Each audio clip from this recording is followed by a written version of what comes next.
Welcome to Science Academy. This time I want to talk about complex numbers in 5 minutes. So let's just go ahead. I want to start with the definition of a complex number. So from school, you probably have seen this equation x squared is equal to -1. And we know that the solution should be plus minus the square root of -1. Sorry, you probably have also heard that there shouldn't be a solution for that because you can't just take a square root of a negative number. The idea of complex numbers is just, what if this is not true? Let's just say there is a solution for the square root of -1, and let's just call the solution I or J, depending on your textbook. So with this, what we call the imaginary unit, we could just define an imaginary number. Multiplying a real number with an imaginary unit I, so for example b times I, would give us an imaginary number. But there's no magic math about it, just we say the solution of square root of -1 is I, and we just write the I in our calculations instead of the square root of -1. Right? And we see what falls out of the math if we just do that. So a complex number does just not contain the imaginary number, but also just a real number. So for instance, a complex number z could be a plus bi, where a would be the real part of that and b would be the imaginary part of z. You can best explain it with thinking about a complex plane, right? So if we just have the real numbers, we are just having this one dimension, this one real part axis here. But now we add imaginary units, so we have a 2D plane that our numbers could lay in. So each number should consist of an A and a B. Of course, it could also be 0. So each complex number lays somewhere within this complex plane. If it is on the x-axis, it would be just a pure real number as you know it, and it can of course also just be pure imaginary, so a could be 0, then it would lay on this y-axis here, right? So, and all the calculus falls just down from just what we think of 2D calculation, which would be a vector calculation most of the time. So you can think of a complex number just being a vector in this complex plane, and then you probably know how to do the math with it.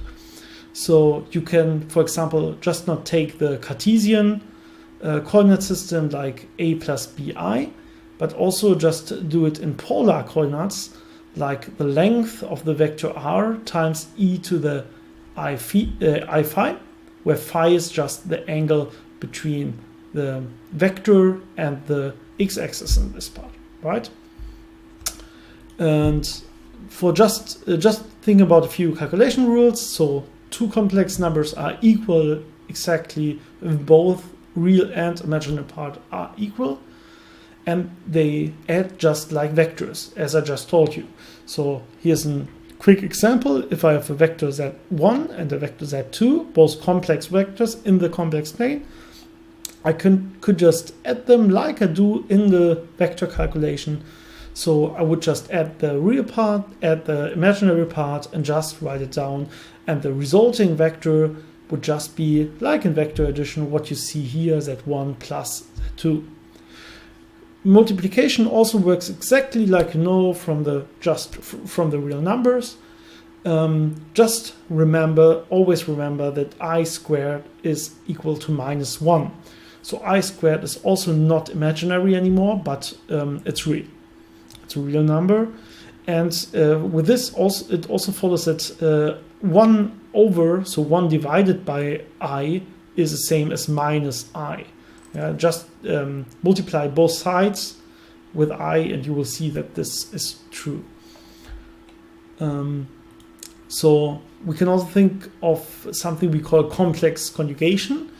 You can do it with a bar if you want, or with a star. So mark it with a bar or with a star. And it's just that we flip the sign of the imaginary part of this complex number. So it's a minus IB. And with this, we can define the absolute value, so the length of this complex number, which would be just the square root of z times z star, so complex number times its complex conjugation. And if you do the math, so for both you write this a plus ib and a minus ib, right? Multiplied, you see that the 2ab just cancels with the minus 2ab, and we end up just with the Pythagorean length of a vector ab, which is just the square root of a squared plus b squared. So this works as you know it probably. One last thing that you should learn here right now, or should have seen at least, is what we call the Euler equation or Euler equations, what you can see on the left. So the first one is most of the time called the Euler equation, and this is so e to the I phi, so an angle in the complex plane.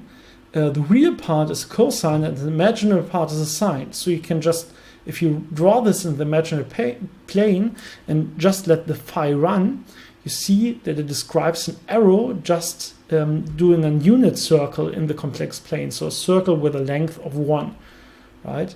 And for phi 0, we would have e to the 0, so we would be just as for the real 1, and then we would go to the phi over 2, so 90 degrees, we would have the I as a solution. Then we would have for 180 degrees, so e to the I pi would be -1, and e to the I and then 3 over 2 pi would be -I as a result, right? We just have a circle going around in this plane. And you can also, write these equations in form of a cosine or a sine, depending on what you want to do. And you need this in physics most of the time for differential equations and for periodic movements and stuff like that. So that's it for now. Thanks and see you later.